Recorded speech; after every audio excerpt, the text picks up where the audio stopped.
Warga desa Kayu Menang, Kecamatan Kuala Baru, Kabupaten Aceh Singkil mengeluhkan kesulitan mendapatkan air bersih. Warga selama ini mengaku harus mengambil air bersih untuk keperluan masak dan minum dari warga desa lain.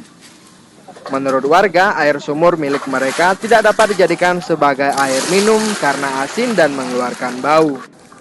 Warga hanya memanfaatkan air sumur tersebut untuk kebutuhan mandi dan mencuci pakaian. Alamsah, warga desa Kayu Menang mengaku air sumur di desa mereka tidak dapat digunakan lagi untuk kebutuhan minum sejak 26 Desember 2004 silam.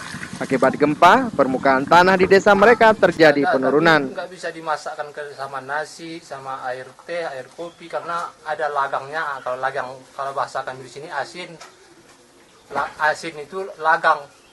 Nggak juga begitu seperti air laut. Setengah dialah, setengah asin. Sulitnya mendapatkan air bersih, warga berharap pemerintah dapat memberikan bantuan berupa sumur bor agar warga tidak kesulitan mendapat air bersih. Dari Kabupaten Aceh Singkil, Muhammad Studi melaporkan untuk Aceh Video.